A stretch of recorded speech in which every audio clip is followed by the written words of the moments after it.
What are the best bosses to elevate your PvM skills? Well, in this video, I'm going to discuss a few bosses that teach you essential PvM mechanics. Our first boss takes us into the sewers of Varrock.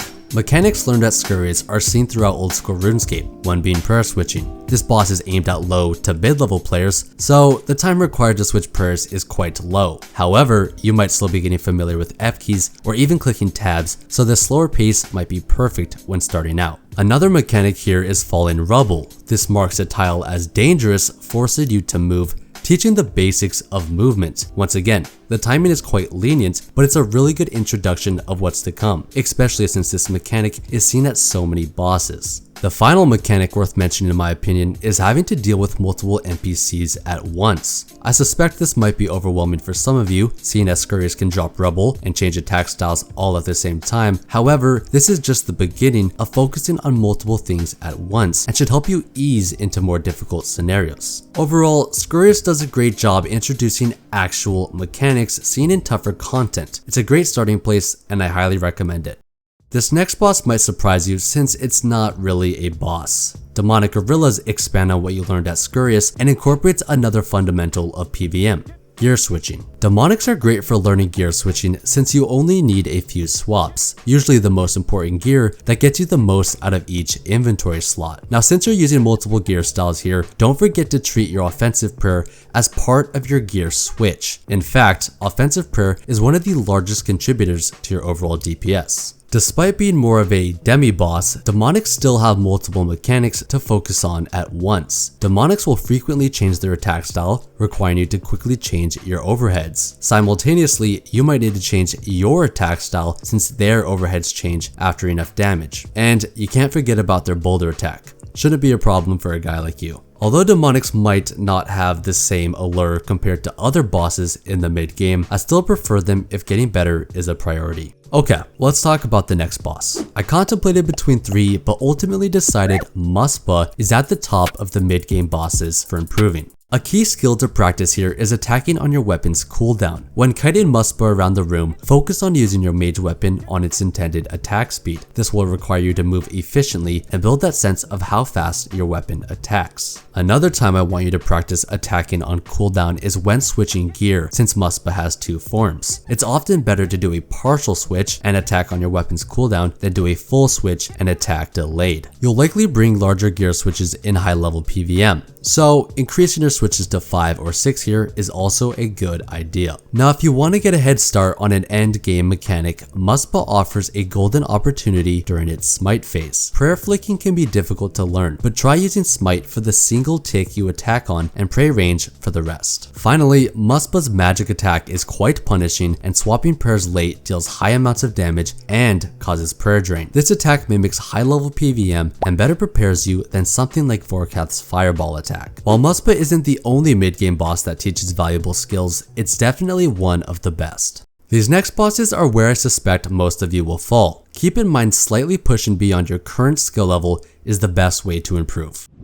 A lot of players credit the Gauntlet as pivotal in getting better at old school RuneScape. The preparation portion has overlapped to other content, but it's rather limited. That being said, the boss fight makes up for this, being one of the best bosses for learning movement. You'll have to actively change overheads, offensive prayers, swap weapons, and pay attention to Hunleft's animations, all while moving precisely to dodge tornadoes and avoid dangerous tiles. An added bonus to the Gauntlet is the customizable difficulty. If you're not ready for the corrupted version, start with the regular mode. If the corrupted version is becoming too easy, shift to tier 1 armor prep or bring in less food. These are pretty clear signs that you're making less mistakes and therefore getting better. If you're looking to get into raids, the Gauntlet is unmatched in my opinion. Precise moving while swapping prayer and attacking is the core of each raid's final boss. Next up, we have Vardorvis. Up until this point, I've tried to avoid using the PvM term tick. Most of you have a good idea of what a tick is, but Vardorvis should help you master the concept through his axe attack. This mechanic is a tick perfect action requiring you to, well, be perfect. Axe skipping is seriously one of the best ways for you to ingrain and build muscle memory of what a tick is, and since the next boss requires excellent knowledge of it, I can't recommend Vardorvis enough. Compared to the previous bosses, Vardorvis' head gaze attack requires the fastest prayer switch from you so far. On top of that, Vardorvis is at least on par with CG for dealing with multiple mechanics at once, clearly shown by occasionally having to click multiple times in one tick to play perfectly. A quick honorable mention before we move on to the last boss has to be Phosani's Nightmare. A cool thing about this boss is it's kind of unique, for example, the prayer reorder mechanic, but this also means it has less carryover than Vardorvis in my opinion. Regardless, it's a great boss to improve your PvM skills. Okay, for the last boss, I've chosen the Colosseum, and it wasn't a very difficult choice. The waves will elevate your prayer skills and teach you everything there is to know. Since this content has an element of supply management, you should be flicking your offensive prayers at a bare minimum. Lazy flicking and one-tick flicking are both great choices. However, I do find lazy flicking to be more beginner friendly since one-tick flicking usually entails quick prayers, combining both overheads and offensive. If you make a mistake, you could take lots of damage. On top of that, you'll have to off-tick monsters here, switching between two overheads. This might be daunting, but mastering this mechanic is honestly one of the best indicators of an experienced PvMer. Being able to recognize two different attack patterns is pretty tough. Now, some other cool things you'll learn at the Colosseum include NPC pathing or pathfinding and sightlines. A good example of NPC pathing is when utilizing corner traps. Since NPCs try to move east and west before moving north and south, certain corner traps work while others don't. To a brand new player, this concept makes no sense, but anybody doing endgame content should have a good grasp on it. Sightlines are useful when off-ticking monsters. When combined with specific movements, you'll have to learn multiple patterns here. You'll cause them to attack on different ticks rather than just face tanking the weaker monster since they're attacking at the same time.